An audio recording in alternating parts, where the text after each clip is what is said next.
Department होश में आओ, होश में आओ, होश में आओ, होश में आओ। जी भाई, परेशानी है। देखिए, आज हम जिन इश्यूज कर यहाँ पे हैं, बहुत इश्यूज जैसे यहाँ से पहले कि जहाँ पर कोई बॉडी है तो इनको जो है देखें, इसकी जिस पर कोई निगरानी हो। और उसके बाद यहाँ पर और सारे इश्यूज हैं, जैसे कई दिन यहाँ पर कोई फसल नहीं, यहाँ पर के साथ अगर इसकी बजाय या सी की बजाय या कीपर की बजाय भी यहाँ जो मैच लाए गए 20,000 रुपये भी जो लगे। और आप खुद अंदाजा सकते हैं कि 60,000 जो यहाँ पर कुक्स मिल रहे हैं वो कितने एक्सपर्ट होंगे और वो किस तरह का खाना बनाते होंगे।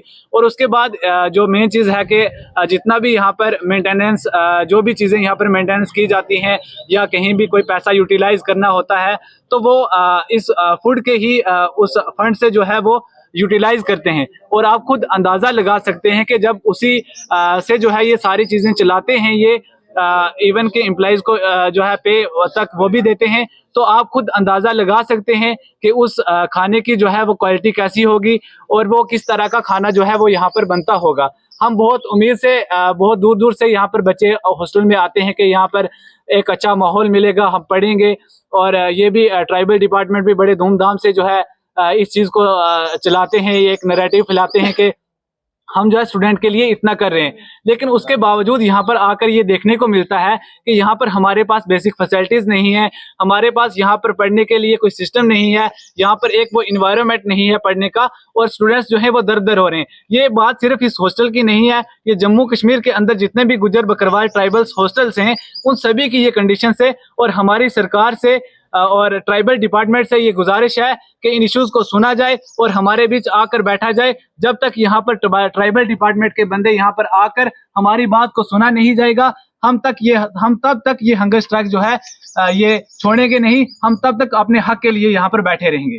भैया, आप क्या कहेंगे जो आज के आपका नाम क्या है? पहले मेरा नज़ीर अहमद है। सबसे पहले मैं आपका शुक्रगुजार हूँ कि आप हमारे बीच आए और हमारी आवाज़ को ऊपर तक पहुँचाने का काम कर रहे हैं।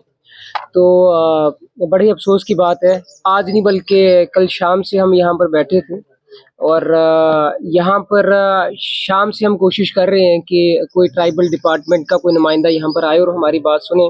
लेकिन बड़े ही अफसोस की बात है कि कोई यहाँ पर नहीं आया और ना हमारी बात सुनी गई है।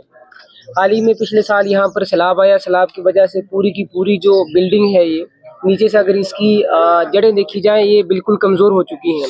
हाल ही में यहाँ पर अर्थक्वेक आया और उसकी वजह से आप देख सकते हैं कि अगर कहीं भी कोई कैजुअलिटी होती तो उसका जिम्मेदार कौन होता, तो उसकी रिस्पॉन्सिबिलिटी कोई लेने को तैयार नहीं है। और सबसे बड़ा मुद्दा ये है कि यहाँ पर रेजिडेंट वार्डन नहीं है। अगर वार्डन नहीं होगा तो फिर हम इस बात का तसव्वुर ही नहीं कर सकते कि एक हॉस्टल अच्छे तरीके से चल सकता है। तो सबसे बड़ी डिमांड यही है कि यहाँ पर एक रेजिडेंट वार्डन हो और उसकी एक अकाउंटेबिलिटी हो बच्चों को लेकर। जितनी भी हेल्थ के रिलेटेड जितनी भी चीज़ें हैं यहाँ पर, ख़ास तौर पर अगर सैनिटाइजेशन की बात की जाए यहाँ पर, तो यहाँ पर बिल्कुल भी सफाई का ध्यान नहीं रखा जाता है और बहुत सारे इश्यूज बच्चों को फेस करने पड़ते हैं, जिसकी वजह से बहुत सारी बीमारियां बच्चों को लाक हो जाती हैं। तो अगर वार्डन्स यहाँ पर हमें मिल जाते हैं जिनके पास स्पेशली तौर पर डीडीओ पावर होगी, तो जो ये हॉस्टल है बड़ी अच्छे तरीके से चलेगा। शुक्रिया।